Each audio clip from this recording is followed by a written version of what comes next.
tranquillement. Je salue toutes les personnes qui sont présentes ici, tous les internautes qui nous suivent régulièrement à distance, et on n'oubliera pas aujourd'hui leurs questions. Nous sommes très heureux de recevoir Houssane Haqqani ce soir et je salue la présence de l'ambassadrice Muntazara Balok, récemment accréditée en France, et le docteur Tariq Soulman, qui est aussi un éminent professeur de relations internationales.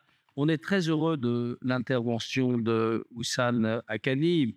Il est aujourd'hui, vous le savez, directeur pour l'Asie du Sud et l'Asie du Sud-Est à la Hudson Institute, institut qui a eu parmi ses pères fondateurs un Français, on l'oublie un peu, qui était Raymond Aron. C'était dans les années 60, à l'époque où on pensait que justement la relation entre alliés nécessitait d'être complètement revigorée. Houssane Haqqani, avant d'avoir ce poste, Hudson Institute, a été ambassadeur du Pakistan aux États-Unis de 2008 à 2011. Il était auparavant professeur de relations internationales à l'Université de Boston. Auparavant encore, il était ambassadeur du Pakistan au Sri Lanka. Je crois qu'on dit aussi haut commissaire. Je ne sais pas si c'est ça, haut commissaire au Sri Lanka, ce qui a traduit les relations anciennes entre ces pays. Il a été conseiller de deux premiers ministres, Benazir Bhutto et Nazaf Sharif. Et puis, il a, avant ça, une carrière de journaliste, d'expert, de correspondant. En France, je pense qu'on l'a d'abord connu pour un de ses ouvrages qui s'appelait Pakistan Between Mosque and Military, en 2005. Je veux dire, c'était l'alliance au Pakistan du sabre et des goupillons, la problématique du lien entre l'establishment militaire et les forces islamistes. Ensuite, un ouvrage qui s'appelait Magnificent Delusions, qui a été aussi très remarqué parce qu'il est un des premiers à avoir travaillé sur la relation entre le Pakistan et les États-Unis dans la période post-guerre froide, où le contexte géopolitique qui avait été très fort durant la guerre froide pour cette alliance, évidemment, évoluait de manière différente et faisait apparaître de fausses attentes et des malentendus sans doute. Ensuite, un ouvrage en 2016, India versus Pakistan, Why Cannot We Just Be Friends? La question reste toujours d'actualité, mais on souhaite que effectivement tout se passe bien entre ces deux pays. Et un de ses derniers ouvrages, Reimagining Pakistan, Transforming a Dysfunctional Nuclear State, et dans lequel il s'interroge sur la trajectoire politique et sociale du Pakistan. Il a, pour faire un lien avec notre conférence de lundi dernier avec Victor Shah, publié, je crois que c'était il y a 2 ans ou 3 ans, dans Le Grand Continent, qui est aussi le partenaire de la chaire, un long papier qui était consacré au minilatéralisme, expression qui a été reprise, vous vous en souvenez, lundi dernier par Victor Shah. Aujourd'hui, la thématique de la conférence, dans cette période très particulière de réaménagement du contexte international, de révision pratiquement de toutes les alliances, il va aborder la question des alliances au Sud, et notamment des alliances militaires dans les pays émergents, revisiter l'ensemble de cette question. Comme c'est la première fois, on est très heureux qu'il soit là, et comme c'est la première fois, ça veut dire qu'il y en aura d'autres. Je lui rappelle juste un peu les règles. Il a le temps qu'il veut pour sa conférence. Ensuite, un échange entre nous sur quelques points, et puis classiquement la parole qui est donnée à la salle, avec la priorité donnée au départ aux questions aux étudiants, élargie ensuite aux experts, aux professeurs, aux collègues qui sont présents dans la salle. Voilà, je vous remercie. Et Houssane Haqqani, je vous cède bien volontiers la parole. Merci beaucoup. Merci encore de votre présence.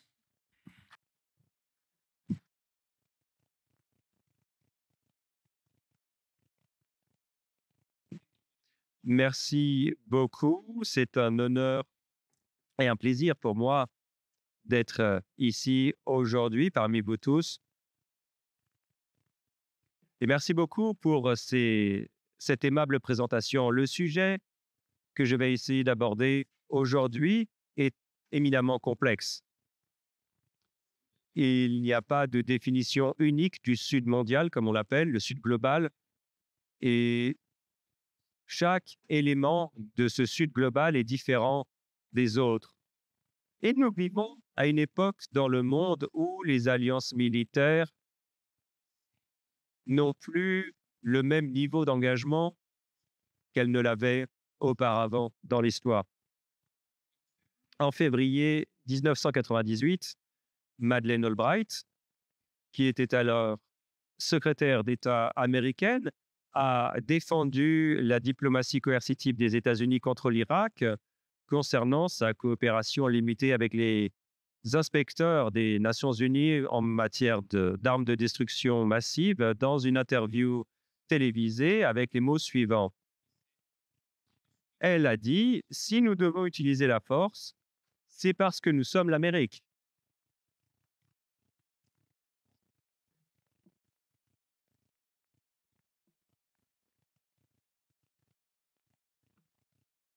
Vous y arrivez? Ah, attends, attendez, translation sound.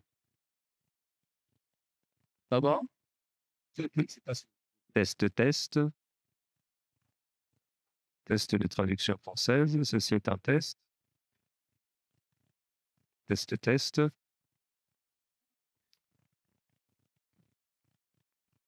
Alors, Test de traduction française. Ceci est un test de traduction française. écoutez attentivement. Allez, on continue. So shall I start from the top again? Non, faut-il que je recommence depuis le début? Mission du Sud global. So Madeleine Albright. Alors, ce que disait Madeleine Albright, je le répéterai.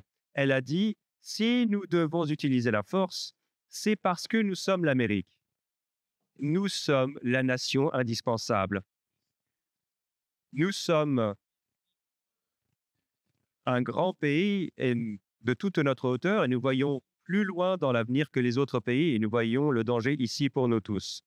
C'est ainsi que la phrase nation indispensable est entrée dans l'usage populaire pour décrire le caractère central et critique de l'Amérique pour l'ordre international libéral fondé sur des règles qui a évolué après la fin de la Deuxième Guerre mondiale. Aujourd'hui, avec le président Donald Trump, les États-Unis veulent être tout sauf indispensables. Trump l'a dit clairement, il trouve que l'ordre international mené par les États-Unis est désavantageux pour les Américains. Dans un discours récent, il a dit: depuis des années, Washington était contrôlé par un groupe sinistre de marxistes gauchistes radicaux et je suis sûr que George W. Bush et son père seraient tout à fait irrités d'avoir été traités de marxistes, donc de marxistes radicaux de gauche, des va-t-en-guerre et des intérêts particuliers corrompus qui nous ont vidés de notre richesse, qui ont attaqué nos libertés, qui ont oblitéré nos frontières et qui ont sucé la moelle de notre pays.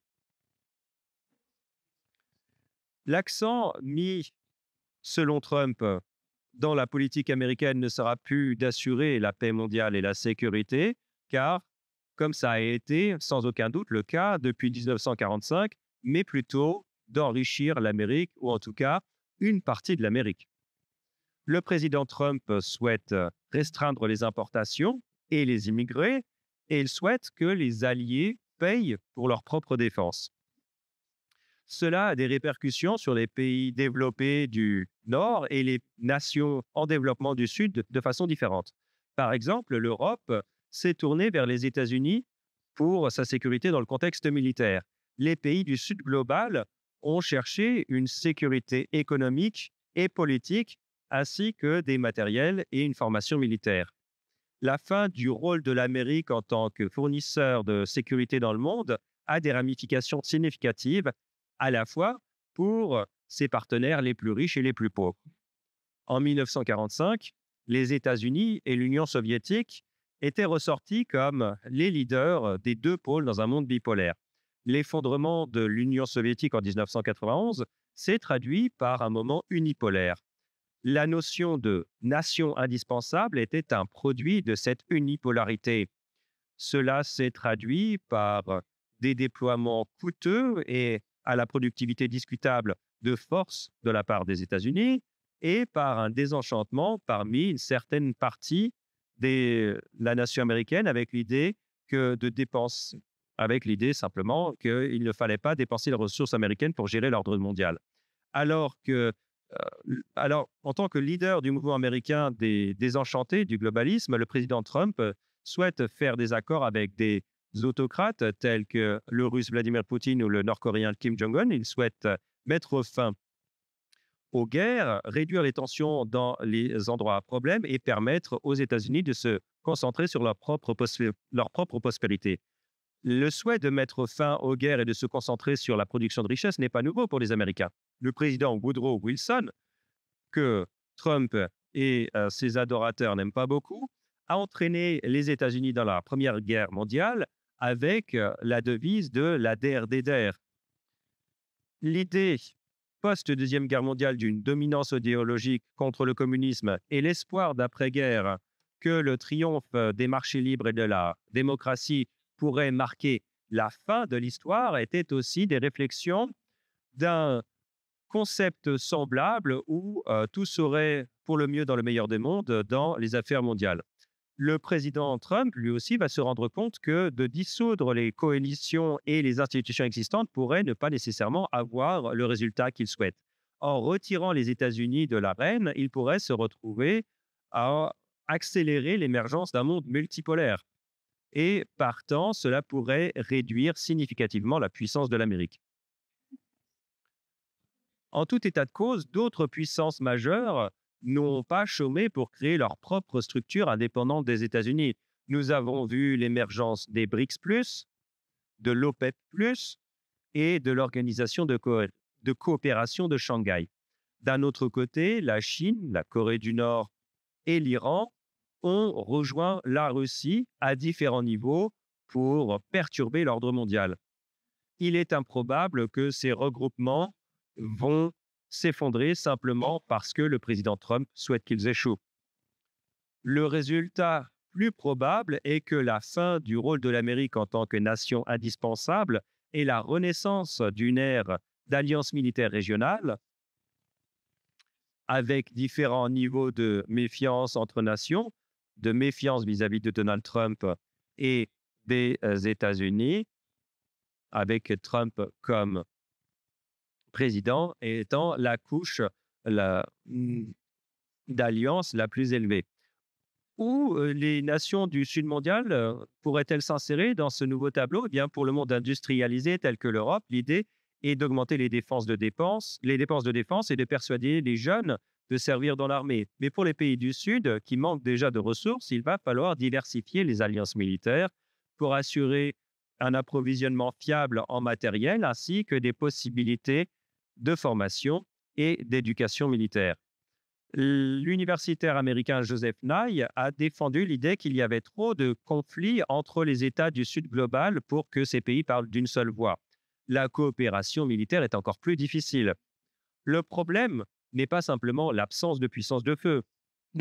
Plusieurs pays du Sud global ont de grandes armées, y compris la Chine, l'Inde, le Pakistan, l'Indonésie, la Turquie, l'Iran, l'Égypte et le Brésil. 3 pays dans le Sud global, la Chine, l'Inde et le Pakistan, sont des puissances nucléaires déclarées. Plusieurs ont de grandes capacités de fabrication autochtone, de fabrication de matériel militaire. Mais la plupart ont des conflits frontaliers non résolus ou des rivalités régionales. Il y a plusieurs combinaisons possibles de rivaux en difficulté les uns avec les autres qui empêchent une grande alliance militaire du Sud global. Par exemple, il est plus probable que la Chine et le Pakistan coopèrent contre l'Inde, comme ils le font déjà, plutôt que ce que la Chine et l'Inde ou l'Inde et le Pakistan deviennent alliés. Il est important de se rappeler que le terme de Sud global est ressorti comme une alternative au terme de l'ère de la guerre froide de tiers-monde qui décrivait les États-nations économiquement défavorisés. Le Sud n'est pas seulement une région géographique, mais plutôt un espace politique qui a été façonné par des problèmes partagés, un héritage postcolonial partagé et des structures de pouvoir semblables. Il y a environ 130 à 150 pays, généralement classés comme faisant partie du Sud global, même si ce chiffre varie selon la définition spécifique qui est utilisée. Ces pays recouvrent la plupart de l'Afrique, de grandes parties de l'Asie, l'Amérique latine et les Caraïbes et certaines parties de l'Océanie, moins l'Australie et la Nouvelle-Zélande. Pendant la guerre froide, la plupart de la rhétorique radicale concernant le Sud global était liée à des expériences de soumission en fonction du capitalisme mondial. Mais dans le domaine politique et stratégique, on peut retracer cela au mouvement des pays non alignés créé en 1961, dont le but était de créer un bloc politique et économique indépendant, libre des influences occidentales et soviétiques. Le concept est redevenu populaire depuis 2022, très récemment, quand certains pays ont exprimé des craintes quant au fait de jouer simplement le rôle de second rôle dans des institutions et des cercles multilatéraux. Ils veulent un plus grand rôle, ils veulent être les héros de leur propre histoire. Le G20, avec une représentation égale entre le Nord et le Sud global, a connu un conflit entre ces deux mouvements binaires concernant le conflit russo-ukrainien. La plupart du Nord mondial s'est fortement élevé contre la Russie, mais les pays du Sud global étaient prudents dans leur condamnation de la Russie pour protéger leurs intérêts individuels. Au-delà du conflit russo-ukrainien, le Sud global se plaignait aussi des effets de la pandémie de COVID-19. Plusieurs pays se sont plaints que les États développés du monde, notamment les États-Unis, ont attendu que l'ensemble de leur population soit vaccinée avant de proposer de partager le vaccin anti-Covid avec la populace plus vulnérable du Sud global. Des pays allant du Brésil à l'Inde en passant par les Émirats arabes unis ont lancé des efforts de coopération pour exprimer un point de vue du Sud global sur de grandes problématiques auxquelles le monde est confronté depuis. En tant que président de la conférence sur le changement climatique des Nations Unies, ou la COP28, les EAU ont organisé des réunions des pays du Sud global sur des questions qui les préoccupaient tous en 2023. Le Mexique et le Brésil ont proposé d'autres solutions pour résoudre le conflit en Ukraine. Même s'il y a un manque d'homogénéité des points de vue, les pays du Sud global essayent maintenant de dialoguer plus les uns avec les autres. En reprenant son rôle de premier plan dans le mouvement non aligné de l'ère de la guerre froide, l'Inde a organisé un sommet sur la voie du Sud global depuis 2023. Les dirigeants et les ministres de 125 pays du Sud global ont participé au premier sommet qui comprenait 29 pays d'Amérique latine et des Caraïbes, 47 pays d'Afrique, 7 pays d'Europe, 31 pays d'Asie et 11 pays d'Océanie. Et il y a maintenant de plus en plus d'appels à faire plus attention au Sud global pour rendre les institutions internationales plus efficaces. L'Inde et la Chine rivalisent pour émerger en tant que dirigeants d'un nouveau bloc de nations. L'initiative des nouvelles routes de la soie de la Chine est un instrument pour gagner plus d'amis et étendre son influence sur les pays les plus pauvres, tandis que l'Inde développe ses projets de connectivité et a augmenté son aide au développement.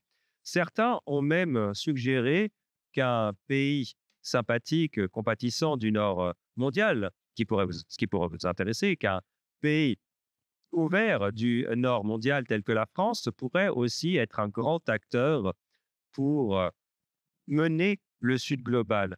Et ça, c'est un point de vue qui a été exprimé notamment par certains universitaires indiens. Jusqu'à présent, la réémergence du Sud global a plus été une question d'expression de point de vue politique et d'augmentation de la participation dans les processus de résolution des conflits internationaux, plutôt qu'un exercice de la puissance dure. Il y a plusieurs problèmes non résolus dans la conceptualisation du terme Sud global, qui géographiquement est imprécis et historiquement est problématique. Plusieurs pays classés comme faisant partie du Sud global ne sont pas dans l'hémisphère sud, comme la Chine, l'Inde ou la plupart du Moyen-Orient. À l'inverse, des pays à revenus élevés comme l'Australie et la Nouvelle-Zélande sont dans l'hémisphère sud, mais ne sont pas considérés comme faisant partie du Sud global. En outre, ce terme met dans le même panier des pays avec des conditions économiques extrêmement différentes, des pays émergents comme la Chine et l'Inde, des pays à revenus intermédiaires comme le Brésil et le Mexique, et des pays à faible revenu dans toute l'Afrique et certaines parties de l'Asie. Cette simplification à l'extrême cache les grandes différences économiques entre les pays et leurs défis distincts en matière de développement. Il y a aussi un manque d'homogénéité politique. Le Sud global reprend des pays avec des systèmes politiques diversifiés, des démocraties aux régimes autoritaires. Le fait d'utiliser un seul terme indique une certaine unité politique ou une approche partagée en matière de gouvernance, ce qui n'existe tout simplement pas. Ce terme pourrait aussi, par inadvertance, renforcer les divisions de l'ère coloniale entre les pays développés et en développement. Cela entretient une vue du monde binaire qui risque de perpétuer les stéréotypes et de ne pas tenir compte des réalités complexes de chacune des circonstances uniques des pays. Le monde a énormément changé depuis que ce terme a acquis sa popularité depuis l'ère postcoloniale, avec l'essor de la Chine et d'autres pays émergents. Le fossé traditionnel nord-sud est devenu de plus en plus inefficace pour décrire la dynamique de la puissance mondiale. Le stratège indien Seraja Mohan dit que de parler du Sud global nie la liberté d'action de chacun des pays en les traitant comme un seul bloc avec des frontières fluides et des critères vagues d'inclusion. Ce terme pourrait renforcer une perception de ces pays comme étant des destinataires passifs d'aide internationale ou d'intervention, plutôt que de reconnaître leur liberté d'action et leur contribution distincte aux affaires mondiales. Des arguments selon lesquels, sans ces arguments d'un concept de Sud mondial, il est important de reconnaître qu'il s'agit d'une catégorie de pays qui connaissent un niveau sans précédent de conflits armés. En 2023, il y avait près de 60 conflits armés dans le monde, le chiffre le plus élevé jamais enregistré, la plus grande majorité se produisant dans des régions classées comme faisant partie du Sud global. Environ 2 milliards de personnes, un quart de l'humanité, vivent actuellement dans des pays en conflit, de façon prédominante en Afrique, certaines parties de l'Asie, au Moyen-Orient et en Amérique latine. Les conséquences humanitaires sont époustouflantes, avec des nombres de morts civiles dus aux conflits armés qui ont augmenté de plus de 30% entre 2023 et 2024. Au moins 200 000 personnes ont perdu la vie dans des conflits dans l'année écoulée seulement, alors que plus de 120 millions de personnes ont été déplacées de force et la plupart ont été déplacées au sein de leur propre pays. Une grande source de suivi de ces conflits mondiaux a rassemblé des données qui montrent de façon constante que la concentration la plus élevée de conflits armés a lieu dans les régions du Sud global. Des guerres civiles comme celle au Myanmar et au Soudan du Sud génèrent énormément de coûts humanitaires avec des réverbérations régionales, ce qui crée de l'instabilité au-delà des frontières nationales. Des conflits criminels qui reprennent des réseaux de narcotrafiquants, des gangs et des milices créent une dévastation dans des pays tels que le Brésil, l'Équateur, Haïti, le Mexique et l'Afrique du Sud. Dans certains cas, cela crée plus de décès que les guerres formelles. Il y a surtout de plus en plus de conflits hybrides qui mêlent tactiques conventionnelles et irrégulières avec le terrorisme et la criminalité pour obtenir des objectifs politiques. Beaucoup de conflits qui ont commencé comme des différends internes se sont internationalisés avec l'influence d'acteurs externes qui fournissent un soutien à différentes factions. Par exemple, le conflit de longue durée au Soudan a vu différents acteurs externes soutenir différentes factions à différents moments et parfois ont même complètement changé de camp. La Libye en est un autre exemple où différents acteurs ont participé, des acteurs internationaux et aussi des acteurs locaux, avec des changements d'allégeance pour continuer le conflit. Plusieurs conflits, plusieurs conflits donc, qui ont commencé en tant que différends internes se sont internationalisés avec des acteurs externes qui ont fourni un soutien à différentes factions. Et cette internationalisation rend les conflits encore plus difficiles à régler par des approches traditionnelles en matière de maintien de la paix. Plusieurs facteurs contribuent à la prévalence des conflits dans le Sud global. L'intensification de la concurrence entre les grandes puissances, comme les États-Unis, la Chine et la Russie, crée des tensions pour les pays du Sud global, car ces puissances cherchent à élargir leur influence et souvent à exploiter des tensions existantes. Les fragilités institutionnelles, à la fois au niveau régional et mondial, sapent les efforts de prévention des conflits, ce que l'on retrouve dans la diminution du nombre des missions de maintien de la paix. Nous sommes passés de 100 000 soldats de maintien de la paix en 2016, quand il y avait moins de conflits, à seulement 69 000 casques bleus en 2024, alors qu'il y a plus de conflits. Comme on l'a noté précédemment, juste après la Deuxième Guerre mondiale, l'ordre mondial se caractérisait par la bipolarité marquée par la guerre froide, un état de rivalité intense mais contenue, principalement entre les États-Unis et l'Union soviétique et leurs alliés respectifs. Cette rivalité a orienté la politique mondiale dans les domaines politiques, économiques, idéologiques et de propagande.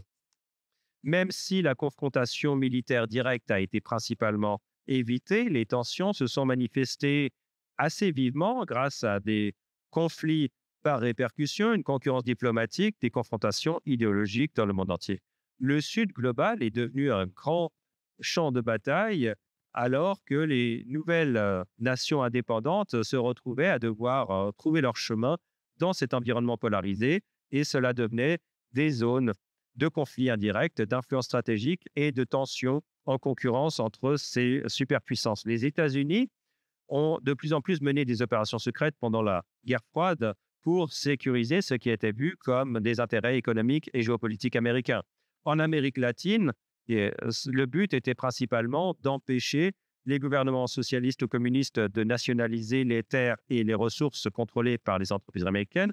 De même, en Afrique, les États-Unis et l'Union soviétique étaient en forte concurrence pour élargir leur influence économique et politique parmi les nouvelles nations indépendantes. À l'instar des événements en Amérique latine, les États-Unis cherchaient à contrer les gouvernements soutenus par les soviétiques qui menaçaient les intérêts américains car ils craignaient la perte d'un accès et d'une influence stratégique.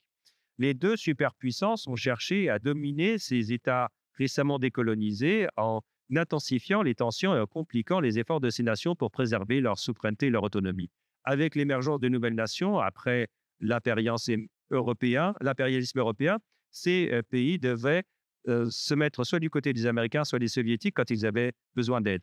Alors que la plupart des pays du Sud global étaient officiellement non alignés, environ un tiers des pays du Sud global se sont alignés explicitement avec l'un ou l'autre des blocs, la majorité restant quand même non alignés ou insistaient sur leur neutralité. Les pays non européens alignés avec le bloc occidental comprenaient une grande liste de pays, les Philippines, le Pakistan, la Corée du Sud, la Thaïlande, le Vietnam du Sud, la Turquie, l'Iran jusqu'en 79, l'Éthiopie jusqu'en 74, l'Afrique du Sud jusqu'à la fin des années 80, le Zaïre, maintenant la République démocratique du Congo, le Kenya, le Brésil, le Chili, notamment après le putsch de 73, l'Argentine, la Colombie, le Nicaragua, avant 79, le Guatemala, le Salvador. tous étaient des alliés formels des États-Unis à un moment ou à un autre. D'un autre côté, les pays qui ont choisi de s'aligner sur le bloc soviétique comprenaient la Corée du Nord, le Vietnam du Nord, l'Afghanistan entre 78 et 89, la Mongolie, l'Angola, le Mozambique, l'Éthiopie, après la révolution de 74, Cuba, l'Algérie, avec un alignement limité, la Libye et la Grenade, brièvement, jusqu'à l'intervention américaine en 83. La logique derrière ce ralliement des pays avec soit les États-Unis, soit l'Union soviétique a varié considérablement pendant la guerre froide. C'était surtout dû à des influences économiques, politiques et stratégiques. Dans bien des cas, les États-Unis ont utilisé l'aide économique comme une incitation particulièrement euh, forte, surtout parce que ces nations devaient se remettre des effets particulièrement dévastateurs du colonialisme et des institutions extractives. L'un des exemples les plus précoces et les plus notables de l'aide économique américaine était le plan Marshall, annoncé par le secrétaire d'État George C. Marshall. Et le but était explicitement de reconstruire les économies européennes ravagées par la guerre. Marshall a déclaré avec diplomatie dans son discours fondateur que le plan cherchait à soulager la pauvreté, le désespoir et le chaos, mais stratégiquement, cela servait aussi de mécanisme pour limiter les ambitions expansionnistes de Joseph Staline et de l'Union soviétique. En faisant la promotion de la reprise économique européenne, le plan Marshall a réussi à limiter la diffusion de l'influence soviétique en Europe en liant l'aide économique américaine directement à la stratégie géopolitique. Plus tard, les programmes d'aide américains ont encore plus intégré l'influence américaine à l'étranger et des programmes tels que ceux administrés par l'Agence américaine pour le développement international, USAID, qui vient d'être supprimé, créé en 61 par John F. Kennedy. Eh bien, cela a institutionnalisé l'aide étrangère américaine dans le contexte de la guerre froide. La formation de l'USAID a été stratégique avec l'escalade des tensions de la guerre mondiale, exemplifiée par la construction du mur de Berlin en août 61 et la déclaration d'alignement de Cuba avec l'idéologie marxiste-léniniste et l'Union soviétique la même année. Beyond Europe, Au-delà de l'Europe, les programmes d'aide économique américaine s'est étendu de manière considérable à les pays en développement du Sud global, pas simplement pour promouvoir la croissance économique, mais également pour construire des alliances à la fois politiques et militaires. Alors, le succès le plus marquant de l'aide américaine de cette période, au-delà du plan Marshall en Europe, a été ce qu'on appelle la révolution verte euh, dans certains pays donc du tiers-monde, est lancée par l'agronome américain, le docteur Norman Borlaug.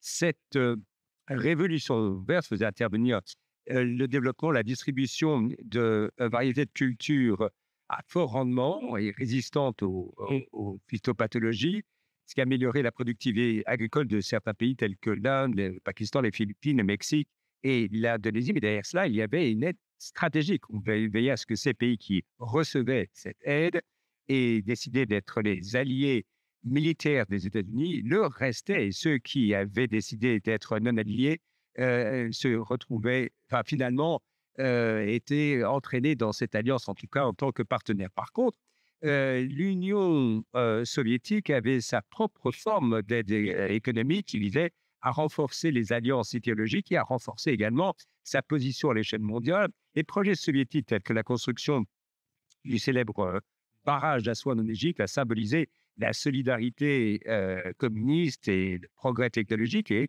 Moscou a également proposé des bourses et des programmes de formation à des étudiants du Sud global qui pouvaient étudier dans des établissements soviétiques, ce qui leur permettait de gagner de l'influence idéologique grâce à ces échanges d'étudiants, des programmes d'échange. Alors, par rapport aux aides d'initiative occidentale, l'aide soviétique était limitée en moyens, en ressources, puisqu'elle ne représentait que 10% de toute l'aide publique au développement pendant la période de la guerre froide. Les pays du bloc de l'Est n'avaient tout simplement pas les moyens financiers nécessaires qui caractérisaient justement les programmes d'aide du monde occidental, ce qui limitait leur capacité à rivaliser aussi bien sur le plan économique que politique à l'échelle mondiale. Mais il y avait d'autres raisons qui intervenaient dans ces perspectives opportunistes qui essayaient d'attirer le Sud global en tirant parti de l'asymétrie militaire, en faisant de ses alliés des gens qui n'étaient pas au départ alliés. Par exemple, le Pakistan s'est joint à l'alliance occidentale telle que SATO ou même SIATO en raison des soucis de sécurité par rapport à l'Inde. Et les États-Unis étant les vainqueurs de la Deuxième Guerre mondiale, grâce à cela, les États-Unis ont pu influer sur les États-Unis pour s'établir là-bas, chez eux, au Pakistan, au détriment des liens entre l'Inde par rapport aux États-Unis. Alors, l'alliance avec SEATO a permis à ce pays d'acquérir une protection, un soutien militaire, du matériel militaire, des avions, des chars, l'artillerie, la formation des forces armées, un soutien économique, la construction d'infrastructures, les aérodromes, les installations de radars, et surtout un soutien politique des États-Unis dans la question du Cachemire au sein des Nations Unies. Les régimes militaires du Sud global ont tiré parti de l'ère militaire, notamment des États-Unis, pour renforcer, consolider leur pouvoir autoritaire en interne, réprimer l'opposition, maintenir la stabilité du régime. Et par exemple, pendant la présidence du général Augusto Pinochet au Chili, le régime a reçu un énorme soutien américain, plus de 120 millions en aide militaire entre 1974 et 1980. Cette aide militaire a renforcé de manière considérable la capacité du régime à réprimer la dissension interne, à maîtriser les mouvements d'opposition et à renforcer sa puissance politique par la force. Le son est parti.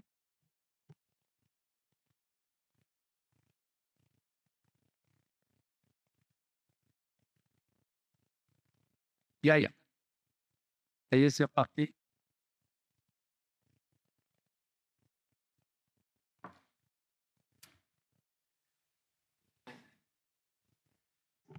Est-ce que la traduction arrive? Très bien, excusez-moi. Alors, cette interruption est tombée à point nommé puisqu'on s'intéressait à la façon dont l'aide militaire a pu renforcer la capacité de certains régimes militaires en interne, mais ceux qui critiquaient cette assistance militaire n'avaient pas tort de dire que ceci ne renforçait pas nécessairement la sécurité du donateur. Hein. Par exemple, quel était l'avantage en termes de sécurité mondiale? Quel était l'avantage pour la politique sécuritaire américaine? Quel était l'avantage que conférait aux États-Unis l'aide apportée à Pinochet? De même, Pakistan, sous la dictature du général Mohammad Zia-ul-Haq entre 1977 et 1988, a reçu environ 3,2 milliards de dollars américains en aide militaire et économique à la suite de l'invasion soviétique de l'Afghanistan. Le régime de Zia-ul-Haq a utilisé stratégiquement cette entrée de ressources, donc des armes sophistiquées, un soutien de renseignement et une aide financière directe pour renforcer sa mainmise autoritaire sur le pouvoir en interne et pour affaiblir l'opposition politique et prolonger le pouvoir militaire. On retrouve un peu la même chose en Amérique latine, dans des pays tels que l'Argentine ou le Brésil, où les régimes militaires ont utilisé des millions de dollars d'aide en armes apportées par les États-Unis, avec la coopération en renseignement, l'aide économique, pour réprimer les insurrections gauchistes, pour maîtriser tous les discours politiques et pour renforcer cette gouvernance autoritaire. Les nouveaux États indépendants ont donné la priorité à la souveraineté, à l'autonomie, à l'autocentrisme, c'est-à-dire s'appuyer sur leurs propres moyens pour résister à la dépendance et pour éviter de se retrouver dans une situation de contrôle indirect. Cet héritage colonial a donné lieu à un scepticisme par rapport au partenariat militaire et a renforcé des inquiétudes que de telles alliances pourraient compromettre la souveraineté nationale ou perpétuer des modes historiques de subjugation traumatisante connu dans les périodes de dépendance. Le mouvement non aligné, qui a été fondé pendant la guerre froide, était l'incarnation du scepticisme du Sud global par rapport aux alliances militaires, notamment celles menées par des puissances coloniales. Des dirigeants tels que Jawaharlal Nehru en Inde, ou Sukarno en Indonésie, ou Gamal Abdel Nasser en Égypte, ou Kwame Nkrumah au Ghana, ainsi d'ailleurs que Joseph Broz Tito en Yougoslavie, enfin l'ex-Yougoslavie maintenant. Tous ces dirigeants ont souligné comme priorité la souveraineté, l'indépendance, la neutralité. Lors de la conférence de Bandung en 1955 en Indonésie, les représentants de quelques 29 pays africains et asiatiques nouvellement indépendants ont explicitement condamné le colonialisme et souligné que le non-alignement était la clé de voûte de leurs politiques étrangères. Et ils s'opposaient à s'aligner militairement, soit avec le monde capitaliste de l'Occident, les États-Unis, les anciens colonisateurs européens, ou l'Est communiste, l'Union soviétique, précisément parce qu'on s'inquiétait du risque de néocolonialisme et de perte de souveraineté. Le mouvement non aligné visait à créer une trajectoire indépendante dans la politique mondiale pour empêcher que les pays membres deviennent des instruments, les proxys de conflits entre grandes puissances mondiales. Et là, évidemment, il y a toujours un écart entre le désir et la réalité. Et le mouvement non aligné, de bien des façons, illustre cet écart entre les désirs et la réalité. On met l'accent sur les principes tels que le droit à la décision, la prise de décision indépendante, la résistance contre l'impérialisme, les influences néocoloniales, l'impartialité, la modération dans les affaires internationales. Tout cela a été un beau principe, ce n'était pas toujours réalisé dans la pratique. La guerre froide, les alliances de guerre froide entre le Sud global et les superpuissances, notamment les États-Unis et l'Union soviétique, ont apporté des avantages aux pays en développement, puisque ces alliances ont apporté l'accès à des ressources, des technologies, une infrastructure que de nombreux pays du Sud global n'auraient jamais pu se procurer par leurs propres moyens. Les États-Unis, par exemple, ont investi considérablement dans le développement économique, l'éducation, la santé publique, grâce à des initiatives telles que le plan Marshall et l'Alliance pour le progrès. L'Inde et le Pakistan, l'un et l'autre, ont pu développer leur propre programme nucléaire grâce au programme de l'Alliance pour la paix qui avait été développé et proposé par les États-Unis. Les États-Unis ont apporté quelque chose comme 22 milliards de dollars en aide économique en Amérique latine entre 1961 et 1970 pour promouvoir le développement et pour lutter contre le communisme. Or, cette aide a permis de construire des infrastructures essentielles, des routes, des écoles, des hôpitaux, mais également cette aide a appuyé des projets agricoles et industriels qui ont jeté les bases de la future croissance économique de ces pays. Des pays tels que la Corée du Sud et Taïwan sont des exemples éclatants de la façon dont l'aide américaine et les opportunités de commerce ont permis d'assurer un développement économique rapide ainsi qu'un avancement technologique considérable. La Corée du Sud a reçu quelques 12 milliards de dollars en aide militaire et économique entre 1945 et 1976. Cette aide a permis à transformer ce pays déchiré par la guerre en l'une des premières économies mondiales. De même, Taïwan a utilisé le soutien américain pour développer ses secteurs industriels et technologiques, est devenu le véritable plaque tournante de l'électronique et l'innovation à l'échelle mondiale. Ces belles histoires soulignent le potentiel transformateur des alliances de la guerre froide lorsqu'elles étaient associées à des politiques intérieures bien menées. Mais l'Union soviétique a également joué un rôle important pour accompagner l'industrialisation, la modernisation de nombreux pays en développement. L'aide soviétique prenait souvent la forme d'expertise technique, de machines, de projets d'infrastructures qui ont permis à des pays tels que l'Inde, l'Égypte et Cuba à construire des usines, des centrales électriques, des réseaux de transport. L'Union soviétique a apporté 1,5 milliard d'aide économique à l'Inde dans les années 60 et notamment sous la forme de soutien à l'industrie lourde telle que la sidérurgie, et c'est devenu finalement la base même de l'économie indienne. À Cuba, les subventions soviétiques ont représenté 4 à 6 milliards de dollars annuellement dans les années 80 grâce à des accords d'échange préférentiels, notamment concernant le sucre et le pétrole, ce qui a permis à Cuba de développer son industrie sucrière il lui a donné accès à des ressources essentielles qui étaient essentielles pendant la période de l'embargo américain. Ces investissements ont non seulement favorisé la productivité économique, mais ont également permis de créer des emplois et améliorer le niveau de vie de nombreux habitants. Au-delà des avantages strictement économiques, ces alliances ont apporté un soutien militaire et politique qui a permis à de nombreux pays à maintenir leur souveraineté et à résister aux menaces extérieures. Par exemple, l'aide militaire à la Corée du Sud pendant la guerre de Corée et les garanties de sécurité constantes ont permis à ce pays de se défendre contre la Corée du Nord. Il lui a permis de se focaliser sur le développement économique et de même, le soutien militaire soviétique à des pays tels que le Vietnam et l'Angola ont permis à ces derniers de résister aux puissances coloniales, mais également à assurer leur propre indépendance. En Afrique seule, l'Union soviétique a apporté plus de 10 milliards de dollars en aide économique et militaire entre 1955 et 1989 en accompagnant les mouvements de libération et des gouvernements post-indépendance dans des pays tels que l'Angola, le Mozambique et l'Éthiopie dans bien des cas.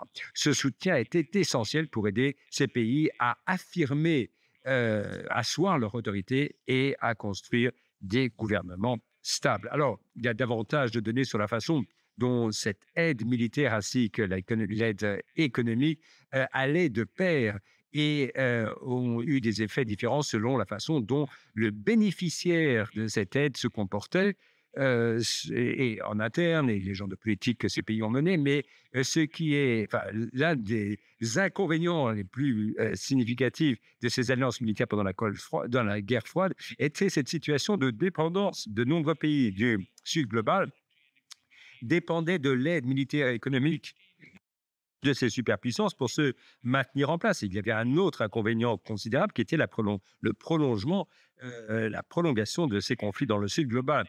De nombreuses alliances militaires ont exacerbé plutôt que de résoudre les conflits, puisque les superpuissances armaient des factions opposées pour faire avancer leurs propres objectifs géopolitiques. Par exemple, le soutien américain aux forces anticommunistes et l'appui soviétique au mouvement révolutionnaire n'ont fait que de jeter de l'huile sur le feu des guerres civiles dans des pays tels que l'Angola, le Mozambique et l'Afghanistan. Et le fait d'appuyer ces factions n'a fait que, et à ce jour, continue de ruiner ces pays. Cette entrée d'aide militaire a entraîné également des distorsions économiques dans le Sud global. La militarisation du Sud global pendant la guerre froide a eu des effets et des coûts sociaux et environnementaux considérables. Les opérations militaires et la production d'armes ont donné lieu à la dégradation environnementale, notamment la déforestation, la pollution, la destruction de terres agricoles.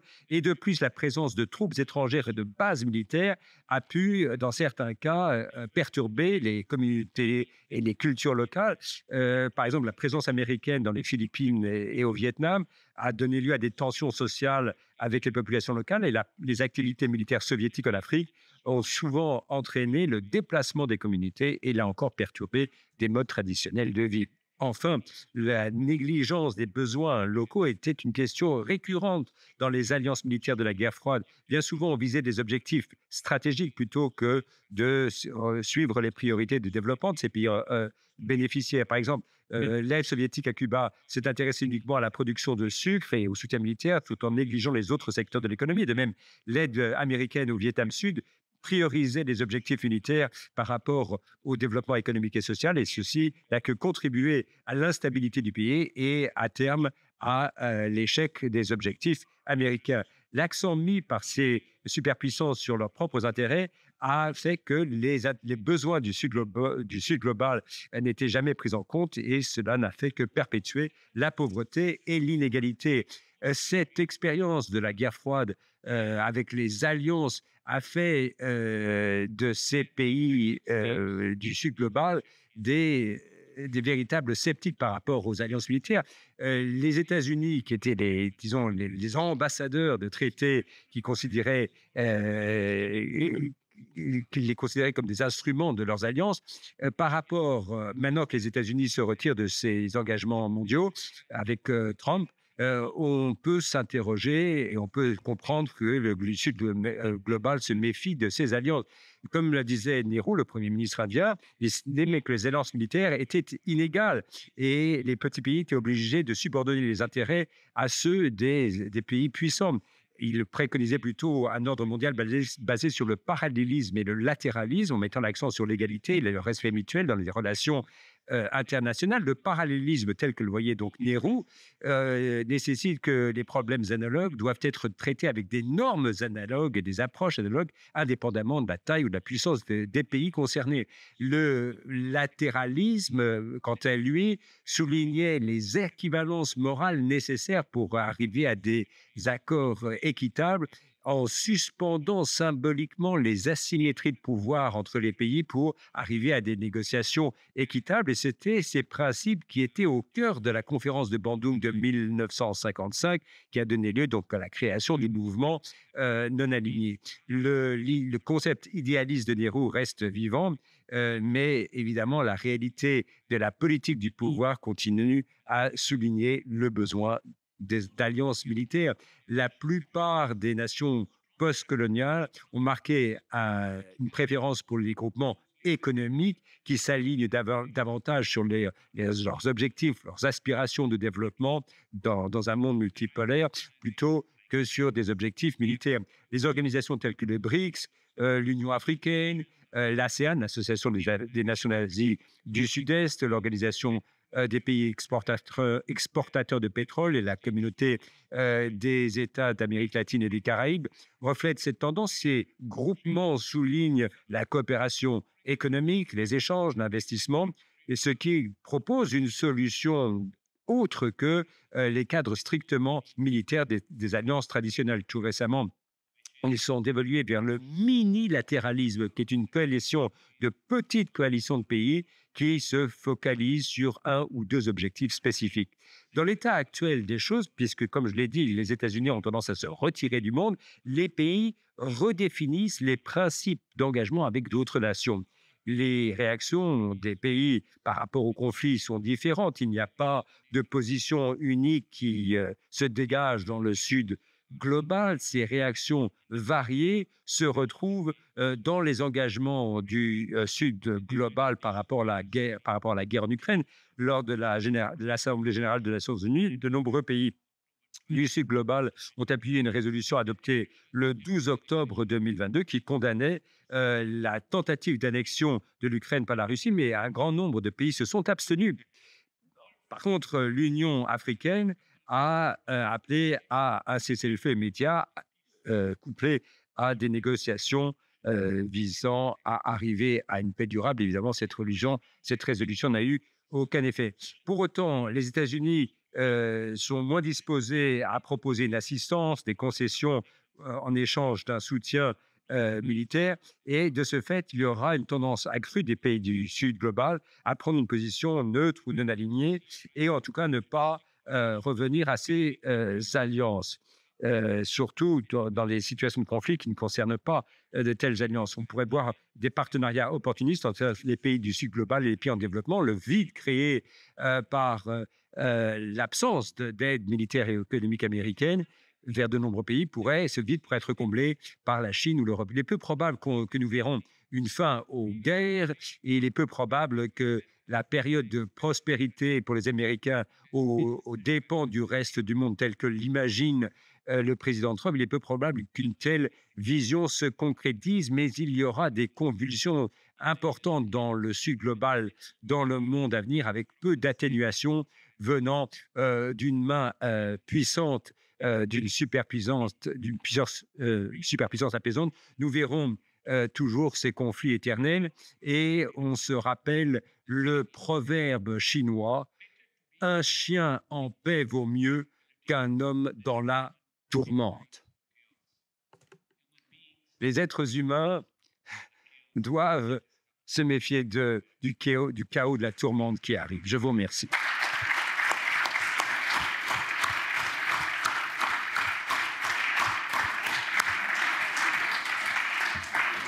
Merci beaucoup, Issa Nakani, d'abord pour avoir montré que Ce Sud n'était global que parce que nous l'avions nous-mêmes globalisé, faute de le connaître avec autant de détails, de précisions et de nuances que vous nous l'avez fait partager.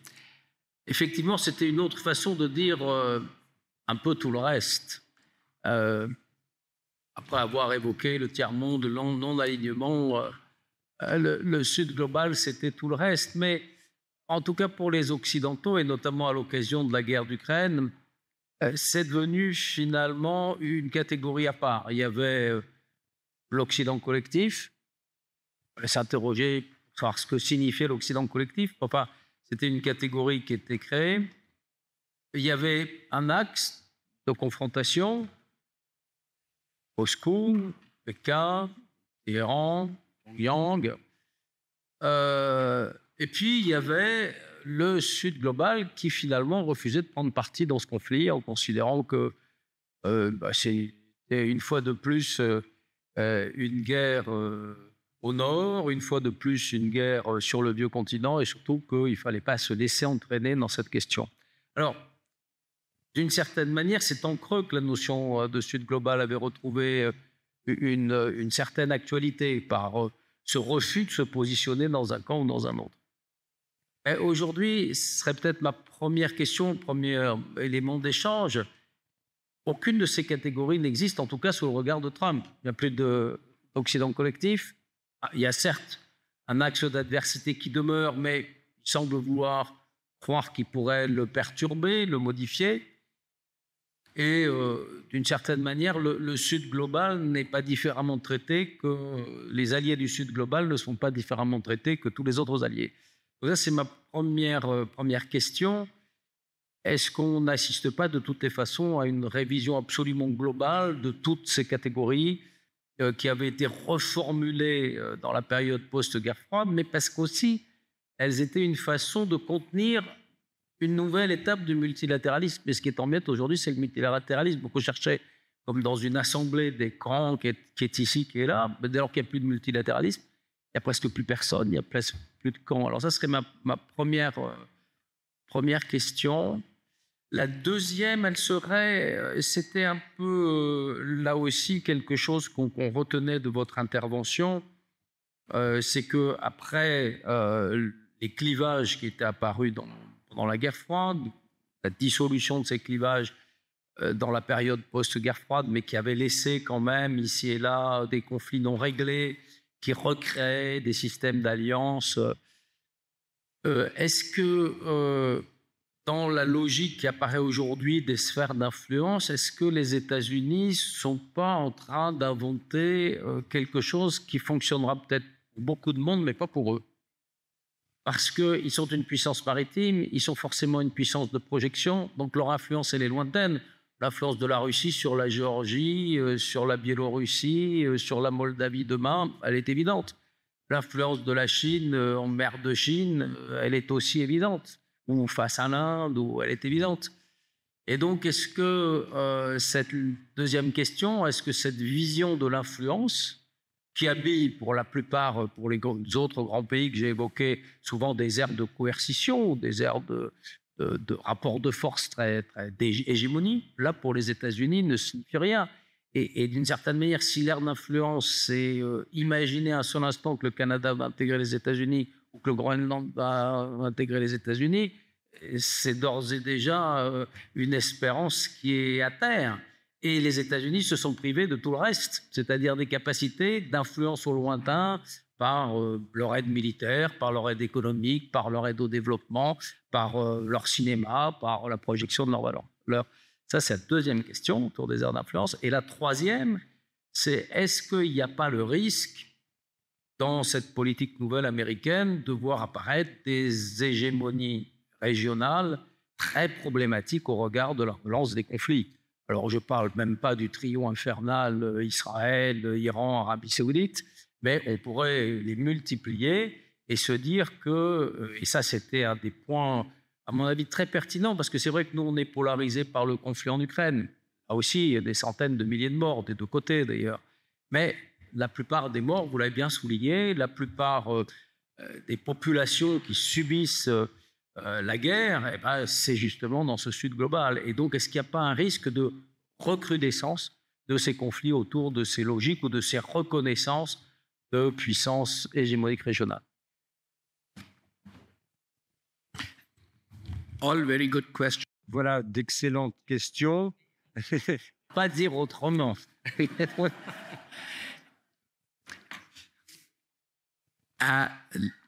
Let me begin by Permettez-moi de commencer par dire que sans aucun doute, nous voyons une érosion du multilatéralisme mondial.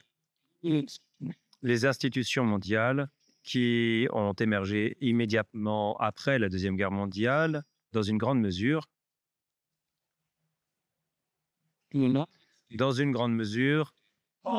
ont profité du soutien et de la caution américaine. Même pendant le moment unipolaire, les États-Unis, même s'ils agissaient unilatéralement, faisaient semblant de ne pas se comporter de façon unilatérale. Rappelez-vous Colin Powell qui est allé aux Nations Unies pour essayer d'expliquer pourquoi les États-Unis pensaient qu'il fallait prendre des mesures contre l'Irak. Cela a démontré un engagement au multilatéralisme qui s'est maintenant érodé. Donc, je crois que nous allons constater un problème grave dans le multilatéralisme du fait du retrait américain. Ce retrait va avoir des conséquences négatives sur l'Amérique. Là, je suis d'accord avec vous. Parce que l'Amérique ne peut pas être une puissance mondiale sans un dialogue et sans des moyens d'engagement. Et les moyens d'engagement de l'Amérique ne sont pas les mêmes qu'une puissance continentale qui peut avoir des échanges beaucoup plus rapidement avec les pays environnements plutôt qu'une puissance maritime. Ça a été toujours le dilemme de l'isolationnisme américain. Ceux qui souhaitaient que l'Amérique soit une puissance mondiale avançaient toujours le fait que l'Amérique ne pouvait pas être une puissance mondiale et être isolée en même temps. Donc, d'une certaine façon, en forçant à l'isolationnisme, Trump va faire en sorte que l'Amérique soit moins une puissance mondiale qu'elle ne l'était auparavant. En ce qui concerne le Sud global et ses conflits, l'implication américaine d'un côté a parfois prolongé certains conflits, mais d'un autre côté, il y a eu un petit peu une force stabilisatrice, quelqu'un auprès de qui on pouvait aller se plaindre. Si vous vous en souvenez, le tweet, et maintenant les tweets sont plus importants du fait du poids du président Trump. Il y a eu un tweet de Trump quand les rebelles syriens ont fait tomber Bachar el-Assad. Il a dit « Il n'y a rien de bien qui peut ressortir de ce qui se passe en Syrie pour l'Amérique. Donc, il faut vraiment s'en tenir à distance. » Mais si vous êtes une superpuissance mondiale et que vous avez une attitude plutôt distante, eh bien là, vous encouragez soit des puissances de taille intermédiaire à s'impliquer et aussi le fait que plusieurs puissances intermédiaires puissent faire durer un conflit pendant longtemps, comme c'est le cas au Soudan ou en Libye, parce qu'il y a 4 ou 5 puissances intermédiaires, chacune soutenant sa propre faction, son propre groupe, et donc ces conflits durent beaucoup plus longtemps qu'ils ne devraient. Enfin, il y a la question des autres alliances qui peuvent être horizontales et verticales, ce qui signifie des alliances entre pays du Sud global et avec d'autres grandes puissances aussi pour ces pays du Sud global. Et là, je crois qu'il y a beaucoup de potentiel. Parmi les grandes puissances du monde, et pour les puissances émergentes, la Chine et l'Inde, ces deux pays vont devoir se chercher des alliés et des partenaires, mais ensuite, ils ne sont pas toujours d'accord l'un avec l'autre. Donc, il n'y aura peut-être pas une guerre froide mondiale, mais peut-être des guerres froides régionales. Le conflit entre la Turquie et l'Iran. Les tentatives de certains pays arabes de créer un axe sunnite contre l'ancien axe chiite créé par l'Iran, qui a été significativement décimé du fait de ce qu'il s'est passé au Liban et en Syrie. Il y aura des configurations régionales semblables en Afrique et peut-être même aussi en Amérique latine. Partant, Ce que je prévois, c'est un ordre mondial moins stable que ce que l'on a pu voir auparavant. Dans notre langue, en ourdou, on dit souvent qu'on n'aime pas ce qui existe, mais on aimera encore moins ce qui va arriver. Et ça, je crois que c'est vers cela qu'on se dirige. Le fait, et je crois que c'est votre Premier ministre, le Premier ministre français, qui a dit que l'Europe avait abandonné sa sécurité depuis trop longtemps aux vicissitudes des électeurs du Wisconsin qui ne savent pas du tout où est l'Europe. Eh bien, c'est vers cela qu'on se dirige et ça ne va pas nous plaire. Mais le retrait des États-Unis de tout cela et le fait que d'autres ne soient pas entièrement préparés. Donc, quand je vous parle, là, je pense que la France est dans une situation, elle devrait se préparer pour ce qu'elle pourrait devoir faire et voir les sphères d'influence où elle pourrait jouer un rôle. Et les autres Européens qui ont quelque peu vécu dans un monde paradisiaque, une sorte de monde sans conflit, jusqu'à ce que l'Ukraine soit envahie. Jusqu'à cette invasion, beaucoup de pays européens ne s'intéressaient pas au conflit parce qu'ils pensaient que ça n'avait rien à voir avec eux. Et donc, eux aussi vont devoir se réveiller et commencer à s'y intéresser. On ne sait pas si les Britanniques peuvent être autre chose que la perfide Albion et devenir une puissance sérieuse qui s'engage positivement pour stabiliser un monde autrement déstabilisé.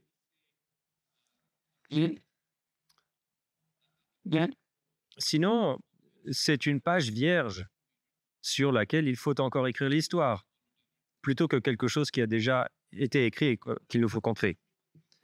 Parole à la salle et d'abord les premières questions seront posées par les étudiants. Je vois une main qui se lève ici. Monsieur, vous êtes sans doute un ancien étudiant, vous êtes très heureux de vous revoir, mais... He's a life. Allez-y. Well, thank you very much. Merci beaucoup, monsieur, d'être venu ce soir et de nous avoir fait cette communication. Je souhaitais vous poser une question concernant le Pakistan lui-même, avec la situation en Afghanistan et ce qu'il se passe concernant les relations entre l'Inde et les talibans. Comment voyez-vous la sécurité pakistanaise et comment est-ce que la population pakistanaise voit sa propre sécurité future? Série de 3. Peut-être, oui, je vous en... Clique-moi.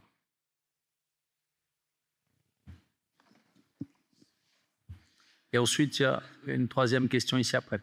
Je vous en prie. Bonsoir. Merci beaucoup pour votre conférence. J'ai une question sur les relations diplomatiques et économiques entre l'Inde et le Pakistan, que l'on connaît toujours conflictuelles. Donc les États-Unis peuvent jouer un rôle en termes de défense et d'économie auprès des deux pays. Néanmoins, on sait que la politique du président Trump vise aujourd'hui quand même un désengagement global au niveau de la politique extérieure. Donc dans quelle mesure un rapprochement avec entre l'Inde et le Pakistan serait profitable aux deux pays? Merci, monsieur. Merci pour cette présentation intéressante et éclairante. Ma question serait, dans quelle mesure vous voyez un ordre économique international, libéral, avec une plus grande intégration économique et avec l'essor des leaders régionaux? Comment tout cela pourrait-il s'agencer? Donc, 3 questions, 2 concernant le Pakistan et une concernant l'ordre mondial. Comme vous le savez peut-être, j'ai été critique quant à la politique pakistanaise en Afghanistan. Avant que les talibans reprennent le pouvoir en Afghanistan, j'ai écrit un article qui s'appelait « La victoire à la Pyrrhus du Pakistan ». Ce que je craignais, c'est que les talibans, c'est un mouvement idéologique. et les mouvements idéologiques ont leurs propres intérêts. Ils se moquent de savoir qui les a aidés quand. Ils n'ont pas les attributs de personnes plus laïques qui voient les choses comme des échanges de bons procédés. Pour eux, c'est l'idéologie qui dirige tout. Et donc, ce que je craignais, c'était que les talibans soutiennent les talibans pakistanais, ce qu'ils ont fait. Et mon autre crainte était qu'ils oublient complètement ce qu'aurait pu faire ou pas le Pakistan pour eux et qu'ils viennent se tourner vers de nouvelles alliances et que, de façon opportuniste, ils puissent à nouveau s'allier à l'Inde pour créer des problèmes pour le Pakistan à leur avantage. Et les deux phénomènes se sont produits. En ce qui concerne la population pakistanaise, le Pakistan est un pays hybride. Ça n'est pas une démocratie pleine et entière, mais ça n'est pas aussi complètement une dictature. Donc, il y a une certaine marge de manœuvre pour une opinion publique qui subsiste et il y a un establishment militaire écrasant avec ses propres politiques économiques et le conflit entre ces deux parties de la population se poursuit. L'ancien joueur de cricket Imran Khan, qui était une personnalité politique et qui est actuellement en prison, était un défenseur des talibans. Et ses partisans continuent de soutenir de façon éhontée les talibans. Ils pensent que le Pakistan mérite les talibans et qu'il mérite aussi Imran Khan. Bon, la conséquence en est que c'est un problème avec lequel le Pakistan va devoir vivre. Et il n'y a que le Pakistan qui pourra développer une politique cohérente avec le temps. Il n'a pas profité des groupes extrémistes qui étaient présents sur son sol contre l'Inde, contre l'Afghanistan ou contre lui-même. Et à un moment, le Pakistan va devoir développer une politique cohérente pour essayer de voir que les groupes extrémistes sont des groupes criminels et qu'il faut prendre des mesures en tant que pays normal qui ne tolère pas l'extrémisme. L'autre question concernant l'Inde et le Pakistan. Il est facile d'oublier que l'Inde et le Pakistan ont 5000 ans d'histoire partagée. Et il n'y a que 78 ans de conflit. Et on peut y ajouter quelques années de conflits politiques après la partition. Mais à long terme, tous les pays du sous-continent indien vont devoir apprendre à vivre les uns avec les autres. En 1947, l'Asie du Sud était la région la plus intégrée économiquement parlant dans le monde. Il y avait une seule monnaie, un seul réseau électrique, un seul réseau de télécom et de téléphone, un seul système bancaire, le libre-échange de la frontière avec l'Afghanistan jusqu'à la frontière avec le Myanmar. Maintenant, c'est la région la moins intégrée économiquement dans le monde. Il y a seulement 4 ou 5% des échanges dans les pays d'Asie du Sud, l'Inde, le Pakistan, le Bangladesh, le Népal, le Sri Lanka, les Maldives, qui se fait au sein de la région, ce qui est tout petit. On ne peut pas être voisin et ne pas avoir d'échanges économiques. On ne peut pas être voisin et avoir des touristes qui viennent chez vous depuis l'autre côté du monde, mais pas vos voisins. Et donc, les pays de l'Asie du Sud vont devoir s'ouvrir à l'intégration régionale. Est-ce que ça va arriver bientôt? Je ne peux pas me prononcer avec certitude parce que les deux pays, notamment l'Inde et le Pakistan, ont des mouvements idéologiques qui sont très antagonistes l'un avec l'autre et qui continuent d'alimenter cette idéologie de haine contre l'autre. Ça se produit en Inde et au Pakistan, donc cela complique énormément les choses. Depuis des années, nous n'avons même plus d'ambassadeurs dans les capitales de l'autre pays. Donc, on ne veut pas la guerre, mais on ne veut pas la paix non plus. On ne peut pas être voisin sans avoir des conseillers et des relations diplomatiques constantes. Donc, les deux côtés aiment bien marquer des points contre l'autre. Si on gagne contre l'autre pays au cricket, on pense que c'est une grande victoire, alors que ce n'est qu'un sport, ce n'est qu'un jeu. D'une certaine façon, c'est un petit peu comme les équipes de football en Europe. Sauf que cela crée vraiment un environnement hostile entre les populations dans un sous-continent qui possède une population d'1,5 milliard de personnes. En outre, les avantages économiques qu'il y a à coopérer sont énormes. Mais les inconvénients économiques à ce manque de coopération sont aussi apparents. Il y a des produits au Pakistan pour lesquels il n'y aurait pas d'autre marché à part de l'autre côté de la frontière et vice-versa. Donc ça, c'est quelque chose qu'il va falloir résoudre quand on aura mis de côté nos égos nationaux pour ouvrir la voie au bon sens. Mais il va falloir attendre de voir ce qu'il se passe. La question maintenant sur un ordre économique mondial avec plus d'intégration. On s'en rapprochait. La mondialisation, c'était un thème qui était tout à fait courant.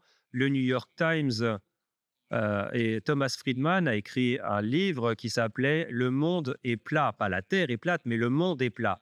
Et donc, ça veut dire que les possibilités économiques seraient mondiales, les emplois se créeraient partout, on investirait partout.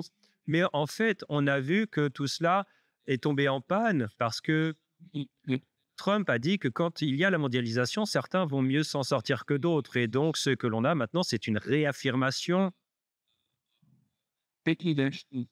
d'un nationalisme mesquin qui, à certains égards, est aussi fondé sur des griefs sérieux. Certaines personnes pensent que le système ne fonctionne pas pour eux. Donc, c'est ça qui est peut-être bloqué. Mais je ne crois pas que les chaînes d'approvisionnement intégrées qui ont surgi ces dernières années vont entièrement se gripper. Il y aura peut-être une restructuration.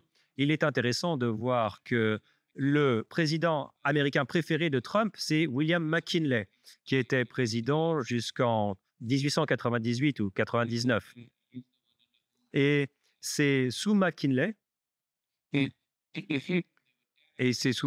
qu'il y a des droits de douane qui ont été imposés et que, à cause de lui, que l'Amérique a fini par occuper Cuba, les Philippines et Porto Rico, que l'Amérique est devenue un grand pays exportateur et producteur d'armes. Et il pense que c'était une période idéale pour l'Amérique, peut-être, mais pas pour le monde. Et je ne crois pas que la période idéale pour les États-Unis soit créée, mais en tout cas, une période idéale pour le monde entier sera repoussée encore au calendrier grec. Et donc, ça, c'est une évolution qu'il faudra attendre. Mais les pays du Nord global, donc les pays développés, d'Europe notamment, et les pays du Sud global vont devoir travailler de concert pour trouver un terrain d'entente pour savoir comment aller de l'avant. Tel que je vois les choses, l'Europe va se rapprocher d'un réalignement, j'espère, et donc il va pouvoir y avoir une sorte d'autosuffisance en matière de défense, ce qui va permettre aux Européens de pouvoir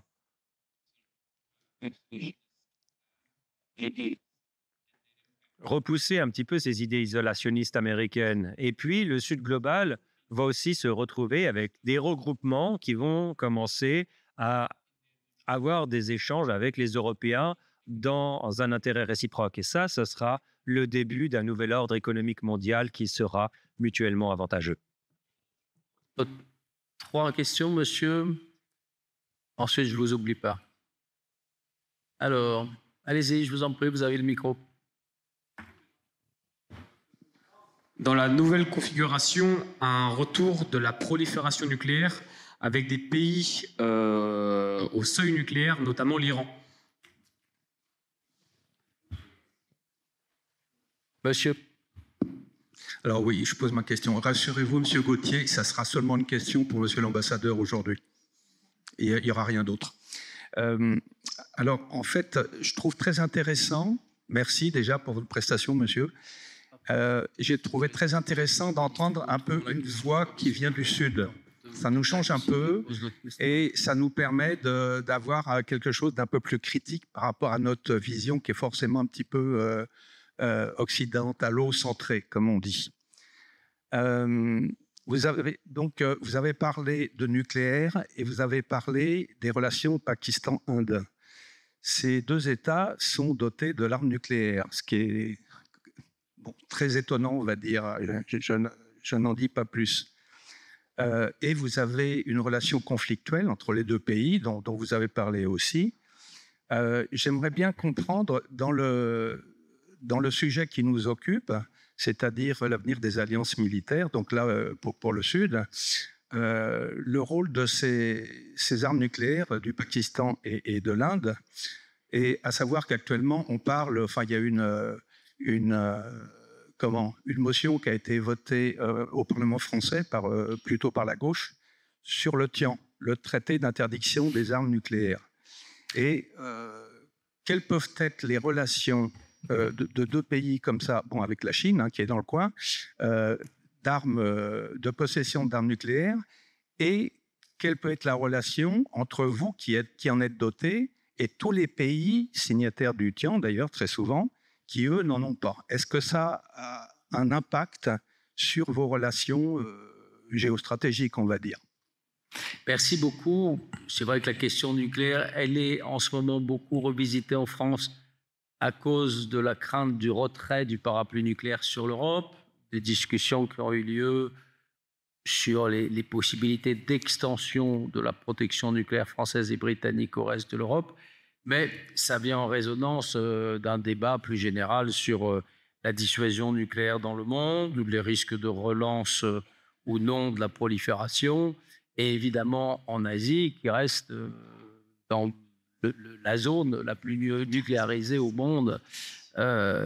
Merci d'avoir posé cette question, je vous en prie. Merci, Monsieur l'ambassadeur, pour votre propos factuel et fort intéressant. Ma question sera brève. Vous provenez d'un grand pays du Sud asiatique et vous avez le privilège d'habiter les États-Unis. Vous êtes dans le noyau central de beaucoup de décisions actuelles, si vous n'êtes pas à Mar-del-Lago. Je voulais savoir quel pourrait être le rôle tenu par votre pays dans la situation entre les États-Unis d'Amérique et la Chine. Est-ce que le Pakistan pourrait avoir une position intermédiaire diplomatique pour freiner certains tempéraments un peu fougueux? Merci. Je vous laisse répondre à ces trois questions. Permettez-moi de parler de la question nucléaire tout d'abord. Premièrement, Monsieur Gauthier, la France a de la chance d'avoir sa propre dissuasion indépendante. Donc, vous n'êtes pas frappé par le retrait américain, enfin le retrait du parapluie nucléaire américain. Et c'est la raison pour laquelle l'Inde et le Pakistan ont défendu leur propre dissuasion nucléaire indépendante. Les armes nucléaires ne sont pas souhaitables, mais il y a beaucoup de choses dans le monde qui ne sont pas souhaitables non plus. Personnellement, je pense que fumer, ça n'est pas souhaitable, mais ça ne veut pas dire que tout le monde sera en mesure d'interdire le tabagisme. Il y a eu beaucoup d'efforts qui ont été menés, ça n'a pas fonctionné. Et alors, je ne tiens pas à minimiser l'importance des armes nucléaires en les comparant au tabagisme, mais parfois, les êtres humains désirent simplement interdire quelque chose, mais une interdiction n'est pas facile, notamment pour quelque chose qui existe déjà. De grands arsenaux nucléaires existent déjà aux États-Unis, l'ancienne URSS, la Chine, l'Inde, le Pakistan. Selon certains, Israël a ses propres capacités nucléaires, le Royaume-Uni, la France. Donc, le génie est déjà sorti de la bouteille. Et dans les circonstances actuelles, tout ce que nous pouvons faire, c'est nous assurer qu'il y a un comportement nucléaire responsable. Alors, à la décharge du Pakistan, hormis les 5 pays qui, à un moment, ont décidé que, en dehors d'eux, personne d'autre ne devrait avoir d'armes nucléaires, eh bien, à la décharge du Pakistan, je pense que le comportement nucléaire du Pakistan a été tout à fait responsable. La sécurité nucléaire est assurée. La chaîne de commandement est assurée également. Et bon, tant que tout le monde aura... tant que personne n'aura le bon sens de dire que personne n'aura d'armes nucléaires, la multiplicité des arsenaux nucléaires pourrait peut-être être un facteur stabilisateur beaucoup plus important, pour certains en tout cas, plutôt que d'avoir une ou deux puissances qui font chanter d'autres centres dans le monde. Ça, en tout cas, c'est une réflexion que je vous livre. Voilà, peut-être pas un point de vue définitif, mais une réflexion qui ne devrait peut-être pas être vue comme la menace que l'on imagine, cet arsenal nucléaire pakistanais. Pour répondre à la question de monsieur sur les armes nucléaires en général, je pense qu'il y a d'autres pays au seuil nucléaire auxquels il faudrait penser. Quand l'ordre mondial est moins stable et quand certains voient que l'Ukraine, par exemple, a été punie principalement parce que ce n'est pas une puissance nucléaire, si l'Ukraine n'avait pas abandonné ses armes nucléaires avec les assurances américaines qui lui avaient été données à l'époque, eh bien, Poutine n'aurait pas pu traiter l'Ukraine comme il l'a fait. Et quand ça arrive et que les États-Unis décident unilatéralement de retirer leur engagement sécuritaire et de défense à d'autres pays, eh bien, on pourrait voir pas mal de pays revenir sur cette possibilité nucléaire. Il n'y a pas que l'Iran. L'Iran est préoccupant parce que l'Iran a déjà essayé de développer des armes nucléaires, mais la Corée du Sud, le Japon, n'est-ce pas? Et peut-être aussi l'Argentine et le Brésil à nouveau, parce que eux aussi ont abandonné leur programme à un moment, et c'était à la demande express des États-Unis. Et ils vont dire, non, on ne peut pas faire confiance à Oncle Sam, donc on pourrait autant prendre les choses en main nous-mêmes. Et donc, ce que l'on voit, ce n'est pas simplement le fait de se préoccuper de ceux qui ont déjà l'arme nucléaire, mais de ceux qui pourraient avoir des raisons de désirer ces armes. Et ça, c'est quelque chose que je pourrais ajouter à la liste des préoccupations que nous avons tous. Est-ce que j'ai répondu à toutes les 3 questions? Est-ce qu'il reste quelque chose? Yes. My apologies. Pardon, toutes mes excuses. Oui, le Pakistan. Comment le Pakistan perçoit les changements en cours? Est-ce que l'on peut imaginer, disons, un nouveau lien avec la Chine? Alors, je ne sais pas si vous vous rappelez Kissinger lorsqu'il s'est rendu en Chine, alors qu'il venait du Pakistan. Bon, ça ne date pas d'hier, mais je crois que ni la Chine ni les États-Unis ne veulent d'un nouveau lien. Ils ont leurs propres relations. Ils ont des relations commerciales à hauteur de plusieurs centaines de milliards de dollars. Malgré tout ce que dit le président Trump, rien ne va diminuer considérablement la présence chinoise aux États-Unis et vice-versa. Bon, les questions de découplage, il y a un peu de découplage, certes, mais vous avez de nombreuses chaînes de liens de communication entre la Chine et les États-Unis. Donc, il ne s'agit pas de deux côtés qui ne se comprennent pas, deux parties qui ne comprennent pas ce que recherche l'autre. Vous avez, là, évidemment, un lien permet de clarifier les choses. Non, là, les gens savent très bien ce que l'autre veut, mais ça ne leur plaît pas. On peut voir deux personnes qui ne se connaissent pas, mais je vais peut-être les présenter l'un à l'autre et puis ils vont finir par se marier. Mais là, vous avez un couple marié qui a ses problèmes et qui se chamaille sans arrêt. C'est pas la même affaire. Et là, ils ont besoin d'un conseiller marital plutôt qu'un nouveau lien, une nouvelle passerelle, un nouveau pont. Là, la Chine et les États-Unis se sont trop rapprochés et maintenant, ce que disent certains Américains, c'est que la Chine a abusé, a violé en quelque sorte les conditions de cet accord. Les États-Unis ont permis à la Chine de se développer. Les États-Unis sont devenus le marché de la Chine. Mais au départ, la Chine devait être simplement une puissance qui allait se développer économiquement sans être une menace militaire. Or, elle semble s'éloigner de cela. Et alors là, évidemment, il faudra imaginer des négociations, des conversations entre ces deux pays. Et là, pour répondre à la question entre l'Inde et le Pakistan, comment l'Inde et le Pakistan vont-ils résoudre leurs problèmes? Ils ne vont pas les résoudre grâce à des encouragements ou les bons offices des États-Unis ou d'un autre pays. Ce sera en se parlant directement, en comprenant que ces deux pays sont voisins et le resteront. Ils étaient voisins avant même de devenir deux pays différents. Et donc, c'est à nous, Indiens et Pakistanais, à voir comment vivre ensemble et comment cohabiter en paix et dans un environnement stable. La question, levez bien la main que je le vois. Alors, il y a monsieur là-haut, puis il y a deux étudiants là. Si vous vous croisez avec les micros, il est là.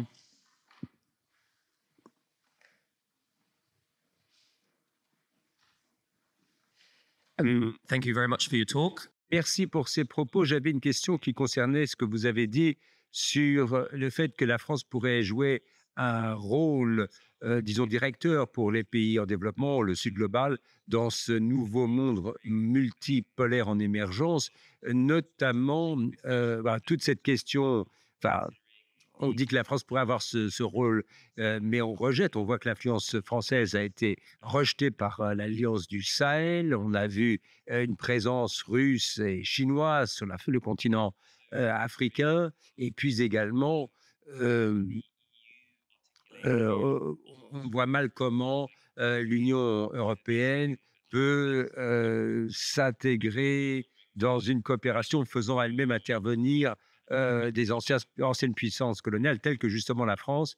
Et on peut imaginer qu'on a ici une alliance économique qui pourrait devenir une alliance militaire ou sécuritaire. Vous avez théorisé le minilatéralisme comme une réponse aux défis géopolitiques actuels, mais cette approche n'est-elle pas fondamentalement contradictoire avec les aspirations des pays du Sud à peser collectivement dans les affaires mondiales, fragmentant leur influence plutôt que de la consolider? Merci. Oui, unilatéralisme comme fragmentation du Sud global. Il y avait une question devant, je crois. Il y a monsieur, puis on vous reprendra après alors. Allez-y. Bonjour. Vous aurez la dernière question. Alors. Oui, merci. Je voulais savoir, étant donné que le sujet est sur les alliances des pays émergents du Sud, j'aimerais savoir si actuellement l'organisation entre les pays européens, du coup, pour assurer la défense par rapport justement aux dernières sorties du président américain Trump, est-ce que ça ne va pas inciter les pays du BRICS de ce que je sais, ils sont plutôt organisés économiquement, mais pas militairement. Est-ce que ça ne va pas inciter les pays du BRICS justement à s'organiser militairement, d'autant plus qu'on sait qu'au fur et à mesure que les années passent, beaucoup de pays du Sud global, notamment en Afrique et au Moyen-Orient, veulent intégrer cette organisation. Et est-ce que du coup, on ne va pas basculer dans encore une dichotomie pays du Nord, donc les pays européens, et puis pays du Sud du BRICS? Merci. Merci beaucoup. Je vous laisse répondre, puis on prendra votre question à la fin.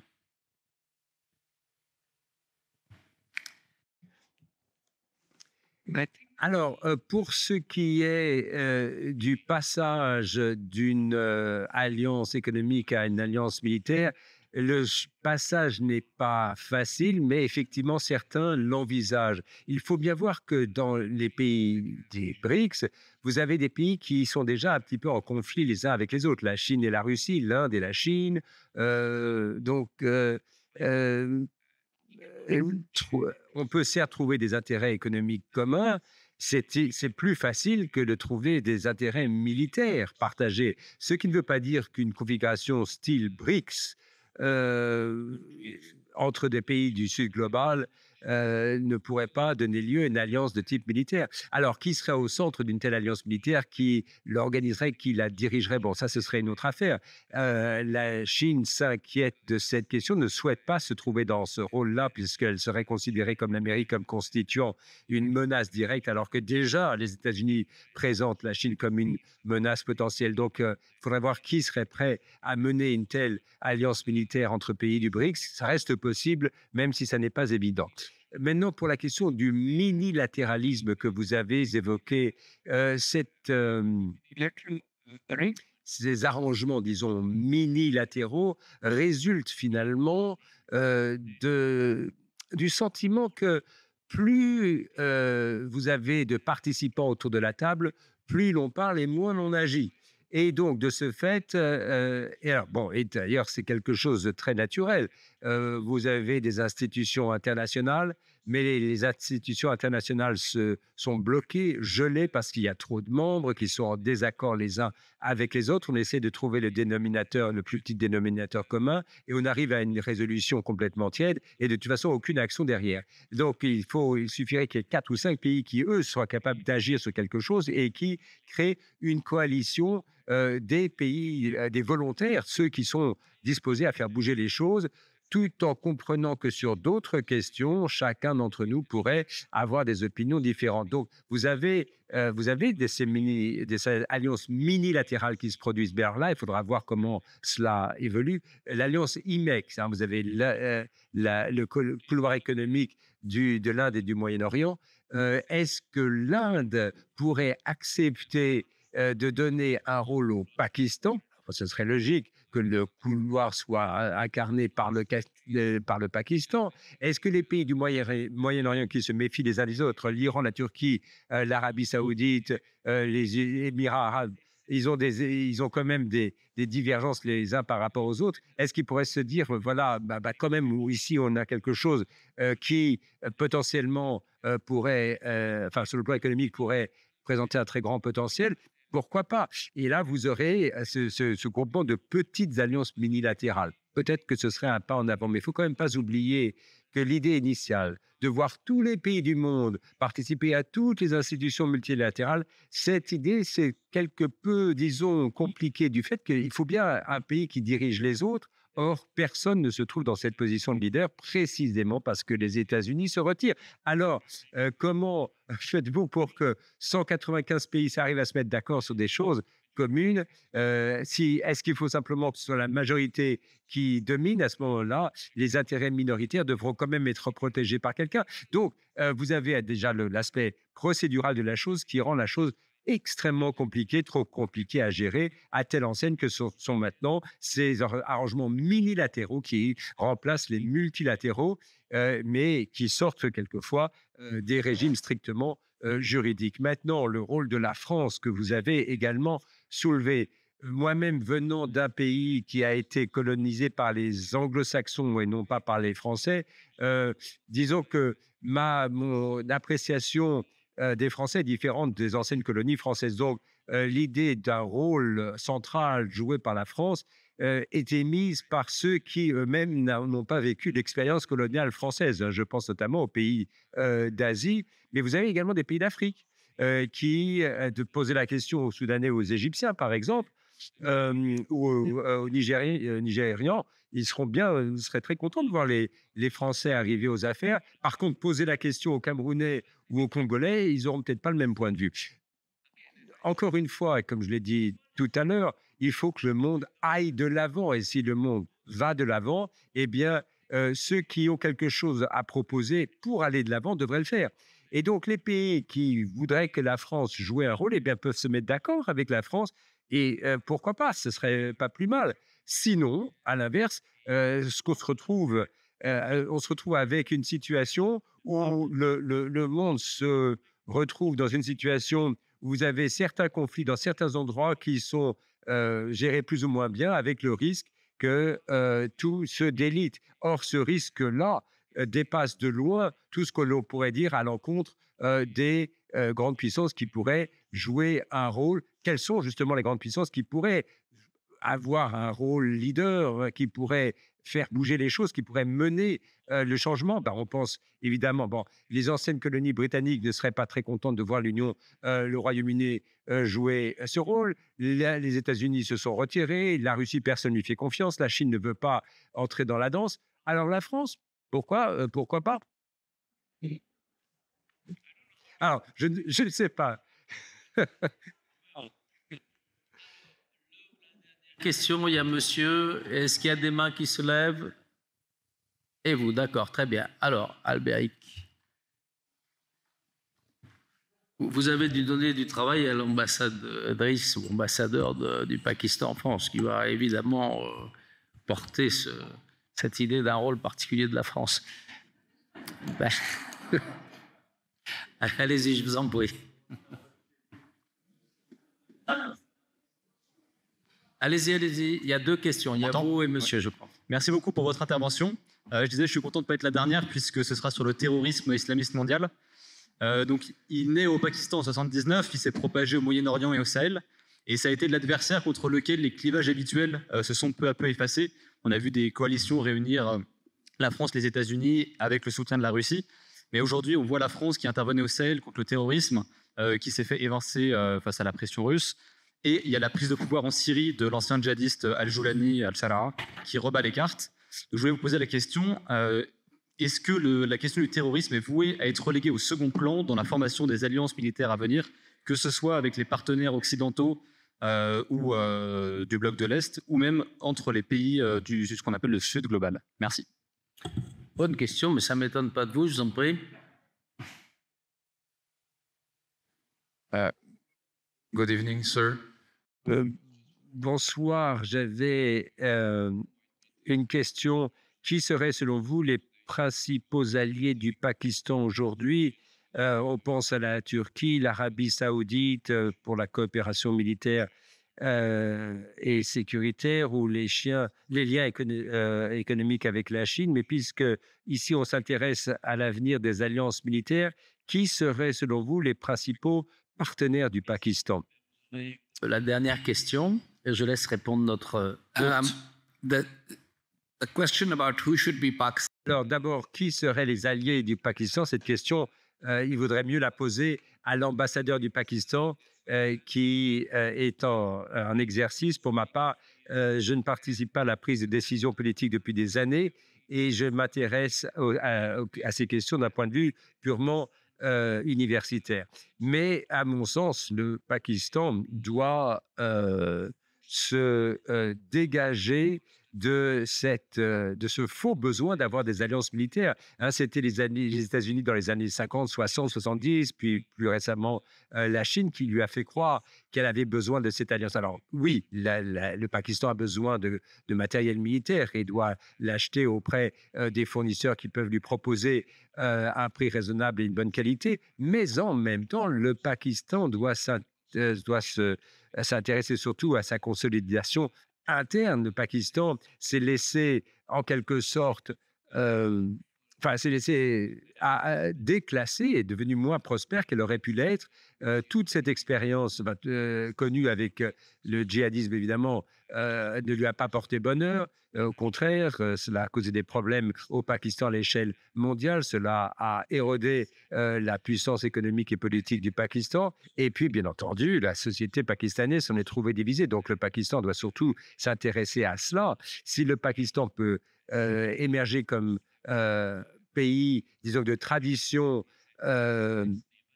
musulmane, mais laïque et en paix avec ses voisins et en paix avec lui-même, alors le Pakistan n'aura pas trop besoin de s'inquiéter de la nécessité d'alliances militaires, devra plutôt s'intéresser à des marchés, à des partenaires commerciaux, des partenaires d'investissement, l'Arabie saoudite, les Émirats arabes unis, la Chine, l'Europe, les États-Unis, des partenaires commerciaux, de même que des partenaires d'investissement, des partenaires également énergétiques. Et on sait que tous les pays du Moyen-Orient, les pays du Golfe peuvent être des partenaires là-dedans. Et c'est incroyable que le Pakistan importe du pétrole et du gaz naturel par voie maritime alors qu'il est frontalier avec l'Iran, juste à côté du Golfe. Et il n'y a pas de léoduc. Alors, bon, il faudrait construire les pipelines qui ne seront faisables sur le plan économique que s'ils servent non seulement le Pakistan, mais d'autres pays, et notamment l'Inde. Parce que l'Inde, évidemment, est un importateur net de produits énergétiques. Donc ça, c'est la voie de l'avenir pour le Pakistan, plutôt que de s'intéresser uniquement au nombre de canaux qu'il peut acheter auprès de la Turquie. Combien de drones peut-il acheter? Combien d'avions F-16? Combien de pièces détachées peuvent être obtenues auprès de l'Arabie saoudite, etc. Donc, non, il faut évidemment revoir de fond en comble les perspectives pakistanaises qui pourront faire de ce pays un pays plus prospère sur le plan économique et même plus puissant sur le plan militaire, puisqu'il a déjà l'arme nucléaire, donc il ne risque pas d'être dépassé par son voisin, notamment par l'Inde. Donc le problème n'existe plus. Donc ce sont les autres problèmes qui devront être pris en compte plutôt que les questions d'armes nucléaires ou d'armes conventionnelles. Maintenant, la question du djihadisme. Et effectivement, le problème djihadiste reste un problème mondial. Il est assez curieux qu'il y a 4 ans, j'ai écrit un article dans le Wall Street Journal qui s'intitulait « Le djihad 3.0 ».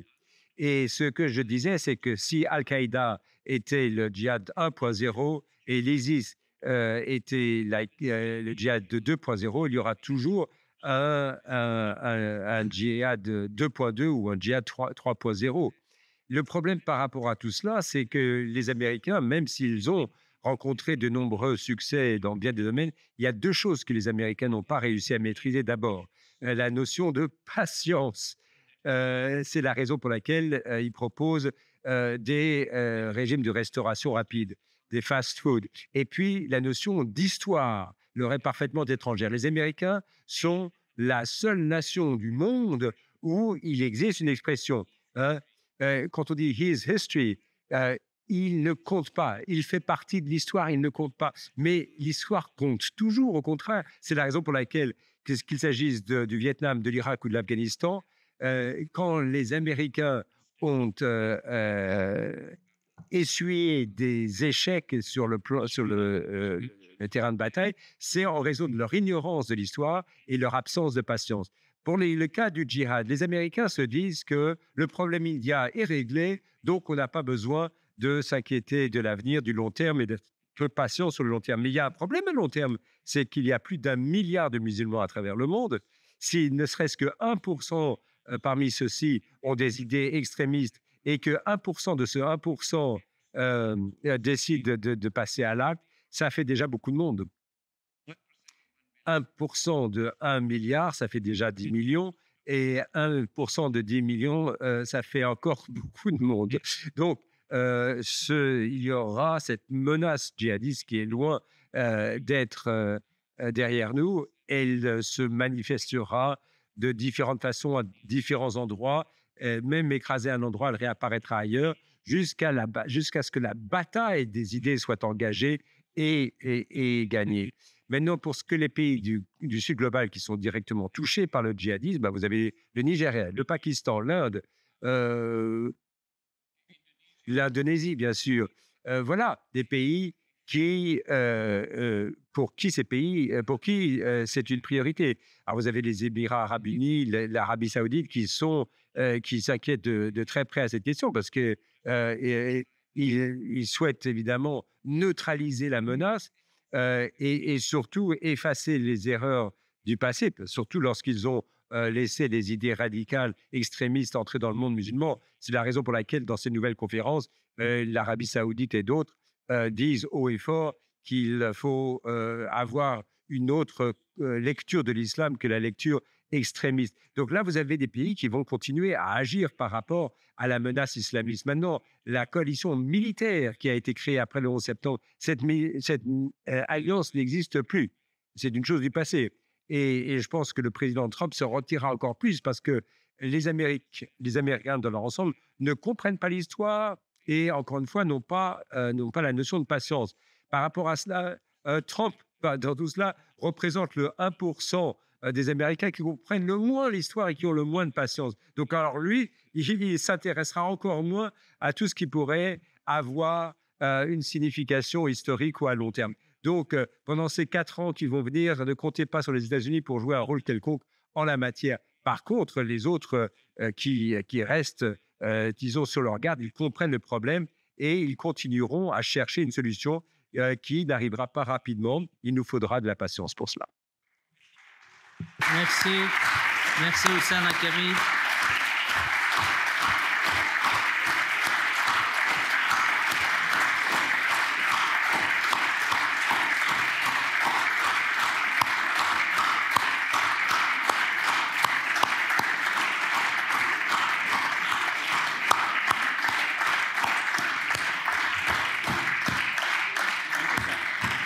Merci beaucoup. Et on remercie les interprètes qui ont traduit cette conférence. Merci beaucoup. Very much. Thanks. It was. Yes, it was.